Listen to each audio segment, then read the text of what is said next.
Hello, today is August 13th, and this is another episode of In Medicare News. I was debating whether or not I should make this a news article because it's actually not in any journal or any newspaper or magazine or anything like that, but I decided that it does belong in the news, and I wanted to make sure that this was mentioned. So we're coming up to the annual election period, which is the national time that a person can actually change their Medicare-related health insurance, either a Medicare Advantage plan or a Medicare prescription drug plan. Doesn't apply to people with Medicare supplements. It may apply to employer coverage, but that's actually up to the employer, or other group coverage. It may apply to that, but they also can have their own change period when they want to do it. However, for the majority of people, you've got a Medicare Advantage plan or you've got a Medicare supplement, and if you've got a Medicare supplement, there is a reasonable assumption that you've got a prescription drug plan, therefore you're coming up to your annual change period. Last year, and I mentioned this in a video that I put up last year called Things I Learned from AEP, the number two thing that I learned was the telemarketing was getting out of control. And I put that one up in, I think, January of 2019. It's now 8 months later, and it's actually not letting up. I thought, as a public service to those of you who subscribe to our channel and watch our videos, I would read to you the official rules from Medicare. This is official now, so what I'm going to be reading to you is directly from CMS, the Centers for Medicare and Medicaid, on what legal contact is allowed to be made to you this year. This coming year, to market Medicare plans, in the hopes that if you do run afoul of someone who is not following these rules, you would be a good neighbor and maybe report these violations to Medicare, see if we can get some of these bad actors off the table. I know, as somebody who does follow the rules, I do feel as if sometimes I am at a little bit of a disadvantage. Because I'm not just, throwing the book out the window, and I'm trying to meet people the way that the way that I'm allowed to meet people. So here we go.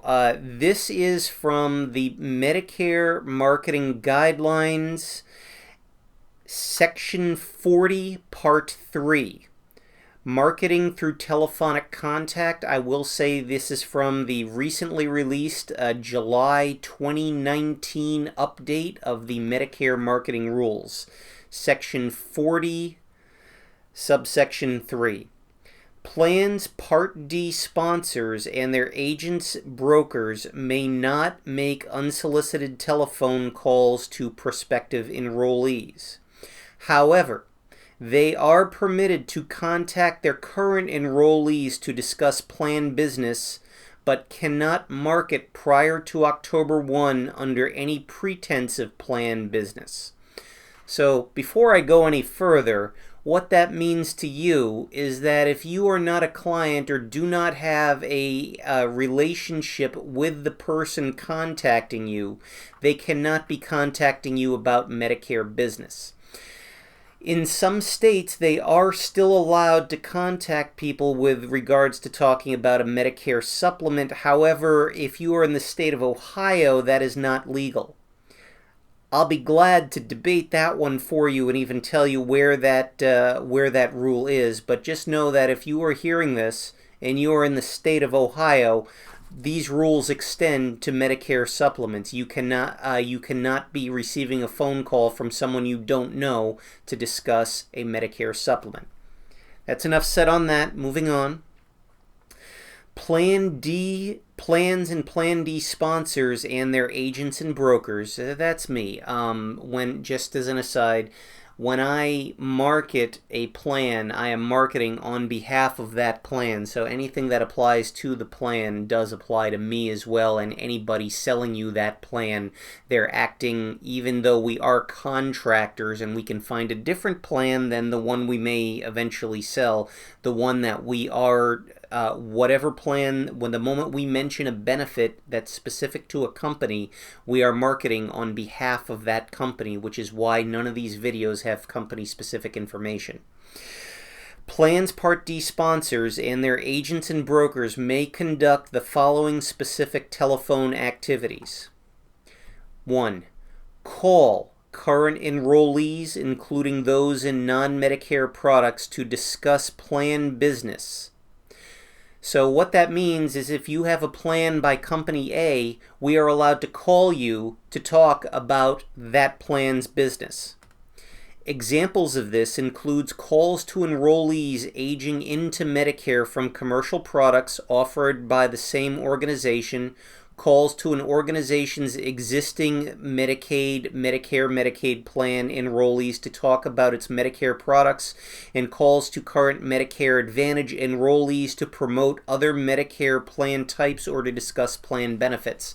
So if you are with big, large, faceless insurance company A, but in an employer plan, people from that plan are allowed to call you to discuss their Medicare Advantage plan, their Medicare Supplement plan, other group plans that you may be eligible for, as well as ancillary health products offered by big, large, faceless company A. However, if they are a broker, they cannot, well, at this point, they can't talk about Company B, although we're going to get to that in just a minute. So everything I'm reading here are things they can do. We are allowed to call beneficiaries who submit enrollment applications to discuss business related to enrollment. So if you give me an enrollment form, but there is information missing, I'm allowed to call you. The company I submit it to is also allowed to call you to discuss information that is missing, unclear, or incomplete. Call former enrollees after the disenrollment effective date to conduct disenrollment surveys for quality improvement purposes. This information may not include sales or marketing information. So that's something a broker is most likely not going to do. If the company calls to ask you why you disenrolled, that's a legal practice. I've seen it every now and then. It sometimes happens, sometimes doesn't. Depends on the company, depends on the year. Under limited circumstances, with approval from CMS, they're allowed to call low-income subsidy-eligible enrollees that a plan is prospectively losing due to reassignment to encourage them to remain enrolled in their current plan. Yeah, not something that's going to happen from a broker, certainly not something you're going to get from a robocall unless it's from the company that you had before. Call individuals who have given permission for a plan or sales agent to contact them. Examples of permission include filling out a business reply card, emailing the plan sponsor requesting a return call, or calling a customer service representative to have an agent contact them. And permission applies only to the entity from which the individual requested contact and for the duration and topic of that transaction. Translation. You go onto a website, fill out your name, phone number, and email address. There's probably some fine print that says you agree that an agent is going to contact you. You fill out an email request form, same thing. You send through a business reply form, same thing. All of this is something you can reasonably expect. Basically, if you're receiving an unsolicited call, in other words, if you didn't know that you contacted Company A for something, and when you talk to them, you find out that no, you didn't fill anything out, that's how they can get it. They can't buy your name from a mailing list and call you on behalf of Medicare-related insurance products. And the company or agents may also return phone calls or messages from individuals or enrollees, as these are not considered unsolicited contacts. You call me, I'm allowed to return the call. That's all that means. That is a list of ways people can contact you. In every instance, you either need to have a relationship with that company or you need to have requested the contact. Does that make sense? Okay, next. Plans, Part D sponsors, and their agents and brokers may not conduct telephonic activities that include but are not limited to the following. So here's the list of don'ts. If you have contact with someone that falls into what I'm just about to say, that is an unsolicited contact. Unsolicited calls about other business as a means of generating leads for Medicare. In other words, bait and switch strategies. Here's what that means. Now, I see this often. I saw this last week. This happens today.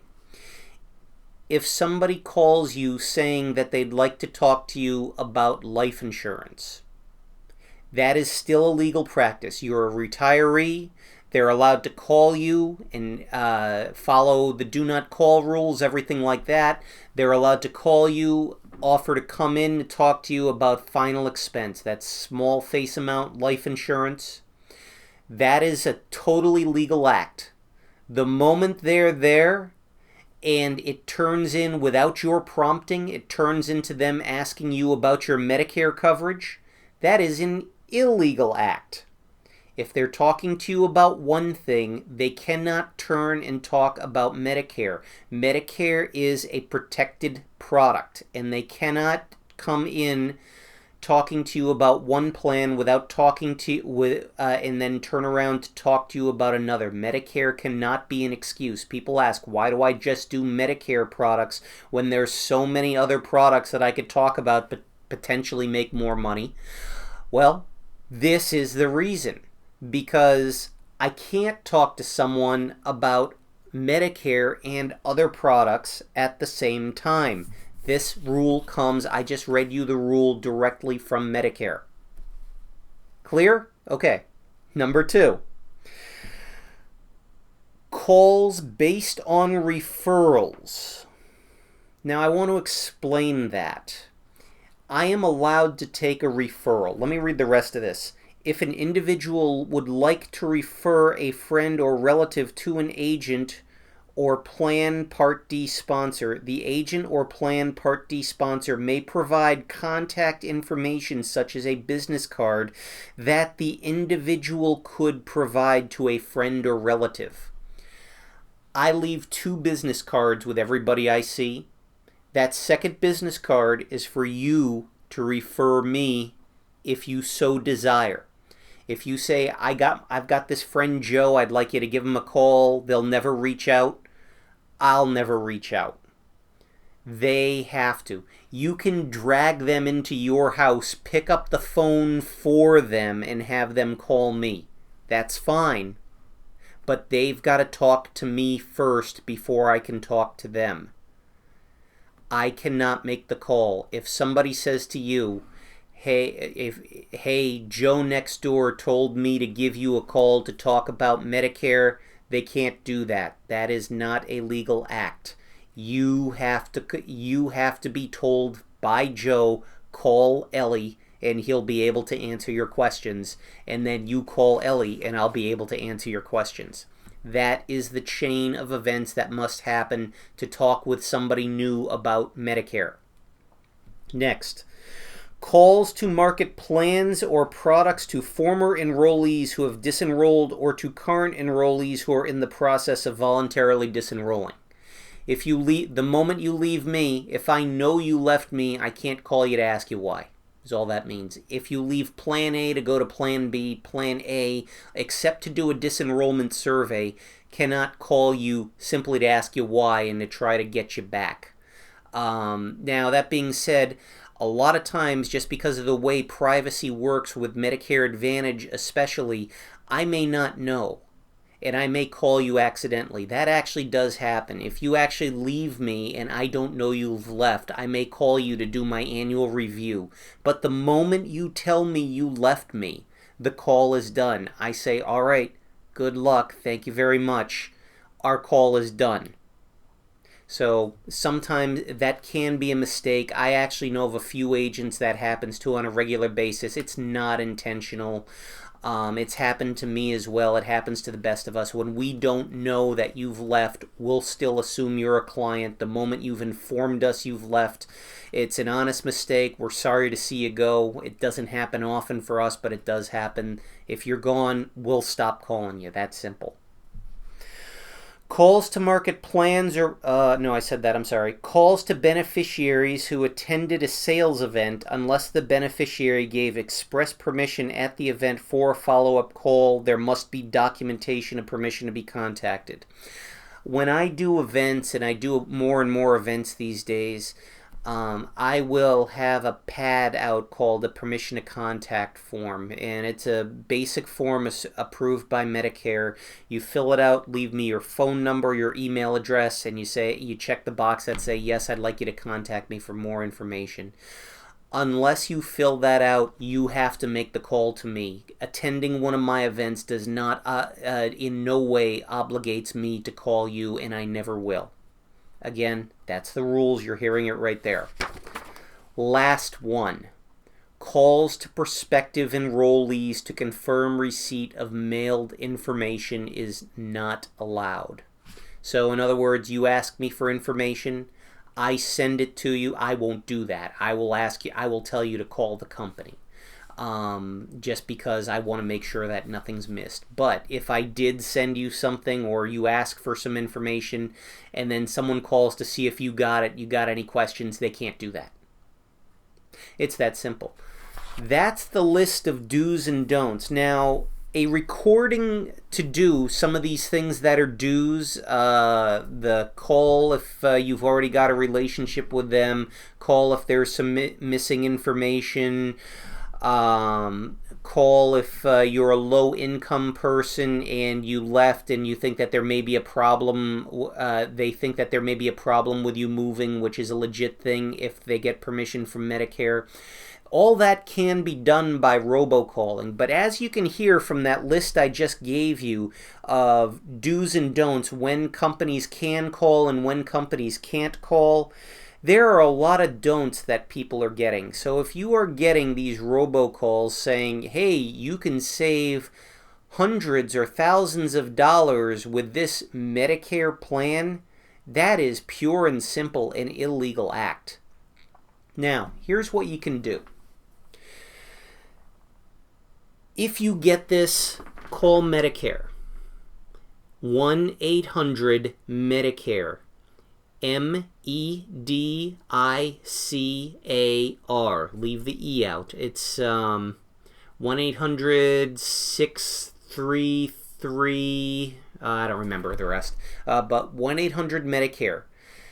Just tell them, get the phone number if you can, tell them that you'd like to report the act. If you go a little bit further in the robocall, in other words, if you can actually get identifying information and it is not the spoofed caller ID that's showing up, because it's going to show up like your neighbor these days. If you can go a little bit further, get a little bit info, the name of the company that you wind up talking to, or the name of the agent that you wind up talking to when they put you through to someone once they identify themselves. Get that information, give that to Medicare so that Medicare can be proactive in getting those people put out of business. Be a helpful neighbor. I had a client last year, I think I said this in another video, I had a client last year that was in tears because of the number of robocalls they were getting from these. If you're getting a bunch of telemarketing calls, it's time to start saying enough is enough.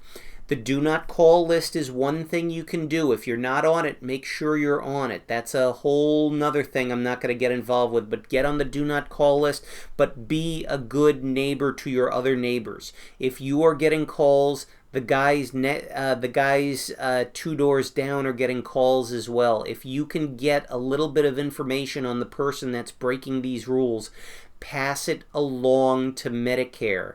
1-800-MEDICARE is the number. Give them the info. Tell them you'd like to complain that you're getting unsolicited phone calls. And that just helps the rest of us too.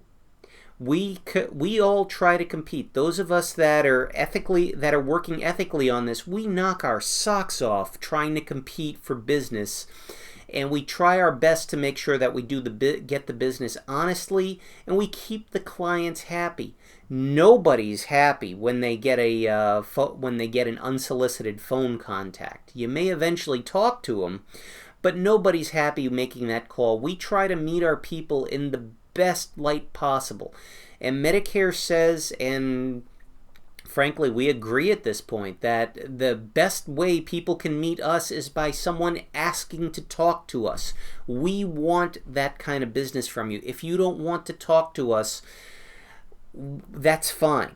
That's the reason these videos are out. You can find us through the videos. But this is the way telephonic contact is supposed to work. I've just told you the 2019 Medicare marketing rules for telephonic contact, good and bad. If you do have any questions, please feel free to email us. If you are looking at this video after June of 2020, what I am saying may not be legitimate anymore. I'll see about maybe doing another video of these every year. But these are the rules from July 2019 until Medicare updates them. They'll most likely update them again in July of 2020. I hope that this has been informational to you and instructional to you, and that you can help your community, the neighborhood that you live in knocking down some of these unsolicited telephonic contacts. If you have any questions, feel free to give us a call. Be sure to like us on Facebook, like us on YouTube, comment on Facebook. We're certainly starting to get some interesting comments in there. Please try to keep them productive. And yeah, when in doubt, give a call. We're happy to answer any questions that you might have.